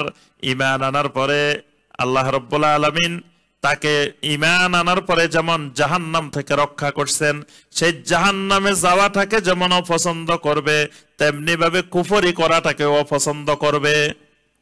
কুফরির প্রতি তার ঘৃণা বিদ্বেষ এমন তৈরি হবে, সে যেমন জাহান্নামে যাওয়াকে অপছন্দ করে। তাহলে সে এই লোকটাই ঈমানের স্বাদ পাবে, ঈমানের মজা পাবে। কয়টা গেছে? পাঁচটা মনে আছে? দেখে বলেন দেখি পাঁচটা। 1 নম্বরে এলেম, 2 নম্বরে ইয়াকিন, 3 নম্বরে ইখলাস, 4 নম্বরে জি সত্যবাদিতা, 5 নম্বরে মহব্বত। মাশাআল্লাহ, এই 5টা গেছে। আর 3টা। 6 নম্বর হলো আল ইনকিয়াদ। 6 নম্বর হলো আল ইনকিয়াদ। ইনকিয়াদ মানে হুয়াল ইসতিসলাম ওয়াত তাওয়াইয়া ওয়াল ইমতিসাল লিআমরিল্লাহি সুবহানাহু ওয়া তাআলা। অর্থাৎ আল্লাহর কাছে এমন ভাবে আত্মসমর্পণ করা, এমন আনুগত্য করা, সে খালি আল্লাহর হুকুমের অপেক্ষা করে কি পালন করবে এটা খুঁজতে থাকে। মানে লা ইলাহা ইল্লাল্লাহ বলার পরে আল্লাহ রাব্বুল আলামিনের হুকুম মানার জন্য নিজেকে সার্বক্ষণিক রেডি করে রাখে। এটার নাম হলো আল ইনকিয়াদ। এটার নাম হলো আল ইনকিয়াদ। এটা আল মুনাফি লিত্তারকে, এমন আল্লাহর আনুগত্য তার ভিতরে থাকতে হবে, এটা এতাআতের চেয়ে আরো গভীর ইনকিয়াদ, যেটা আল্লাহর কোন হুকুম বর্জন করতে পারে এই চিন্তা তার মাথায় আসবে না। যেমন ফেরেশতারা লা ইয়াসুনাল্লাহা মা আমারাহুম, আল্লাহ পাক কোন নির্দেশ দিলে আল্লাহর হুকুম অমান্য করতে হয় বা অমান্য করা যায়, এটাও ফেরেশতারা জানে না। মানে আল্লাহর কোন হুকুম অমান্য করতে পারে আল্লাহর মাখলুক, এটা ফেরেশতারা জানে না। আল্লাহ রাব্বুল আলামিন যা হুকুম করেন তাই তারা পালন করেন। ওয়া ইয়াফআলুনা মা ইউমারুন, যা নির্দেশ দেওয়া হয় তাই পালন করে। লা ইলাহা ইল্লাল্লাহ বলার পরে ওই লা ইলাহা ইল্লাল্লাহ বলার লোকটা আল্লাহর হুকুম মানার জন্য এমন ভাবে রেডি হবে, আল্লাহর হুকুম মানা যায় না এই কল্পনাও তার ভিতরে আসবে না। এটার নাম হলো আল ইনকিয়াদ। আল্লাহ রাব্বুল আলামিন কোরআনে কারিমে সূরা আজ-জুমারের 54 নম্বর আয়াতে বলছেন, ওয়া আনিবু ইলা রাব্বিকুম ওয়া আসলিমু লাহ, ও আমার বান্দারা তোমাদের রবের দিকে পরিপূর্ণভাবে আত্মসমর্পণ করো, পরিপূর্ণরূপে ফিরে আসো। ওয়া আসলিমু লাহু, রবের হুকুমের সামনে মাথা নোয়ায়ে দাও। আনিবু ইলা রাব্বিকুম ওয়া আসলিমু লাহু, অর্থাৎ লা ইলাহা ইল্লাল্লাহ বলার পরে আল্লাহ রাব্বুল আলামিনের হুকুমের সামনে নিজেকে আত্মসমর্পণ করে দিতে হবে, না হয় লা ইলাহা ইল্লাল্লাহ বলার দ্বারা জান্নাতি হওয়া যাবে না। 7 নম্বর শর্ত যেটা, সেটা হলো আল কাবুল। আল কাবুল আল মুনাফি লিররাদ। কবুল মানে তো আমরা বুঝি আল্লাহ রাব্বুল আলামিনের পক্ষ থেকে যা হুকুম আসবে সব কি করে নিবে? কবুল। শুনবে, সামি'না ওয়া আতা'না, শুনবে আর মানবে, শুনবে আর মানবে, কোনো কিছু নো করবে না। সব আল্লাহর হুকুম যেটা কোরআনে কারিমে পাবে বা নবী সাল্লাল্লাহু আলাইহি ওয়াসাল্লামের সহিহ হাদিসে পাবে, সেটা কি করবে? মানবে। আর প্রত্যাখ্যান করার এই চিন্তা তার থেকে দূরীভূত হয়ে যাবে। এটাকে বলা হয় কবুল। কোরআনে কারিমে আল্লাহ রাব্বুল আলামিন বলছেন কাফেরদের বৈশিষ্ট্য হলো ইন্নাহুম কানু ইযা কিলা লাহুম লা ইলাহা ইল্লাল্লাহু ইস্তাকবিরুন। আল্লাহ পাক সূরা সাফফাতের 35 এবং 36 নম্বর আয়াতে বলেন যে কাফেরদেরকে যখন বলা হয় যে লা ইলাহা ইল্লাল্লাহ, তখন ইস্তাকবিরুন, তখন তারা অহংকার প্রদর্শন করে, বলে ওয়া ইয়াকুলুনা আইন্না লাতারিকু আলিহাতিনা লিশাইরিন মাজনুন, আর একজন পাগল কবির কথায় আমরা আমাদের মাবুদদেরকে ছেড়ে দিব। তাই একজন ইমানদার যখন লা ইলাহা ইল্লাল্লাহ বলবে, তখন সে আল্লাহ রাব্বুল আলামিনের যত হুকুম পাবে, যত নির্দেশ পাবে, সব কবুল করে নিবে। 8 নম্বর শর্ত যেটা, সেটি হলো আল কুফর বিমা ইউবাদু মিন দুনিল্লাহ। আল্লাহ ছাড়া জমিনে যত বাতিল মাবুদ আছে, সমস্ত বাতিল মাবুদকে প্রত্যাখ্যান করতে হবে, অস্বীকার করতে হবে। আল্লাহকেও মানে, আবার আল্লাহ ছাড়া যত বাতিল মাহবুদ আছে এদের সাথেও সম্পর্ক রাখে, তাহলে ঈমান হবে না, লা ইলাহা ইল্লাল্লাহ বলা হবে না। এজন্য ওই সূরা আল বাকারা 256 নম্বর আয়াতে আল্লাহ পাক বলেন, ফামাই ইয়াকফুর বিত-তাগুত ওয়া ইউমিন বিল্লাহ, তাগুতের প্রতি কুফরি করে আল্লাহর প্রতি ঈমান আনে, ফাকাদ ইসতামসাকা বিল উরওয়াতিল ওয়াসকা, এই লোকটাই লা ইলাহা ইল্লাল্লাহকে শক্ত করে ধরছে। উরওয়াতুল ওয়াসকা মানে লা ইলাহা ইল্লাল্লাহ। তা লা ইলাহা ইল্লাল্লাহকে শক্ত করে কারা ধরছে? যারা তাগুতকে অস্বীকার করে, তাগুতের প্রতি কুফরি করে, একমাত্র আল্লাহর উপরে ঈমান আনে। তাহলে এটা গুরুত্বপূর্ণ একটা শর্ত যে আল্লাহর উপরে ঈমান আনার সাথে সাথে সমস্ত বাতিল মাবুদের প্রতি অস্বীকার কুফরি করতে হবে। যেমন নবী সাল্লাল্লাহু আলাইহি ওয়াসাল্লাম বলেন, মান ক্বালা লা ইলাহা ইল্লাল্লাহ ওয়া কাফারা বিমা ইউবাদু মিন দুনিল্লাহ হারুমা মালুহু ওয়া দামুহু, যে ব্যক্তি লা ইলাহা ইল্লাল্লাহ বলছে, আল্লাহ ছাড়া সমস্ত বাতিল মাবুদের প্রতি কুফরি করছে, তার সম্পদ, তার রক্ত পবিত্র হয়ে গেছে, মানে তার সম্পদের উপরে, রক্তের উপরে আর কেউ হস্তক্ষেপ করতে পারবে না। ইব্রাহিম আলাইহিস সালামকে আল্লাহ রাব্বুল আলামিন বলছেন উসওয়ায়ে হাসানা, সূরা আল মুমতাহিনার 4 নম্বর আয়াতে আল্লাহ পাক বলেন, ইব্রাহিম এবং ইব্রাহিমের উম্মতের মধ্যে তোমাদের জন্য উসওয়ায়ে হাসানা আছে। তো উসওয়ায়ে হাসানাটা কি? কাদ কানাত লাকুম উসওয়াতুন হাসানাতুন ফি ইব্রাহিম ওয়াল্লাযিনা মাহু, ইব্রাহিম এবং তার সাথে যে ঈমানদাররা আছে এদের মধ্যে তোমাদের জন্য উসওয়ায়ে হাসানা আছে, উত্তম আদর্শ আছে। ইজ ক্বালু লিকাওমিহিম, যখন তারা তাদের কওমকে বলেছিলেন, ইন্না বুরাআউ মিনকুম, আমরা তোমাদের সাথে সম্পর্ক বিচ্ছিন্ন করে দিলাম। যখন তাদের বাপকে, ভাইকে, মাকে, আত্মীয় স্বজনকে ডেকে ডেকে বলছে, ইন্না বুরাআউ মিনকুম, আজকে থেকে তোমাদের সাথে আমাদের সম্পর্ক বাড়া হয়ে গেছে, ওয়ালা নাই, এখন থেকে তোমাদের সাথে বাড়া সম্পর্ক ছিন্ন করে দিলাম। ওয়া মিম্মা তা'বুদুনা মিন দুনিল্লাহ, খালি তোমাদের সাথে সম্পর্ক ছিন্ন করলাম না, তোমরা যে সমস্ত বাতিল মাবুদের ইবাদত করো তাদের সাথেও সম্পর্ক ছিন্ন করে দিলাম। তাহলে খালি কাফের, মুশরিক তাদের সাথে সম্পর্ক বাড়া করলে হবে না, তারা যে সমস্ত বাতিল মাবুদের ইবাদত করে ওই বাতিল মাবুদের সাথেও সম্পর্ক চিহ্ন করতে হবে। এটা হলো 8 নম্বর শর্ত। এটাকে মানে সংক্ষেপে বলা হয় কুফর বিত-তাগুত বা আল কুফর বিমা ইউবাদু মিন দুনিল্লাহ। তাহলে আমরা কয়টা শর্ত পাইলাম? 8টা। এটা লা ইলাহা ইল্লাল্লাহর শর্ত। 1 নম্বরে ইলম, 2 নম্বরে ইয়াকিন, 3 নম্বরে ইখলাস, 4 নম্বরে সিদক সত্যবাদিতা, 5 নম্বরে মাহাব্বা, 6 নম্বরে হলো ইনকিয়াদ মানে আত্মসমর্পণ, জি, 7 নম্বরে কবুল করা, 8 নম্বরে কুফর বিত-তাগুত বা কুফর বিমা ইউবাদু মিন দুনিল্লাহ। আল্লাহ পাক আমাদেরকে এই 8টি শর্ত সহকারে ঈমান আনার, লা ইলাহা ইল্লাল্লাহ বলার তৌফিক দান করুন। আল্লাহ পাক আমাদের ঈমানটাকে পরিপূর্ণ করে দিন।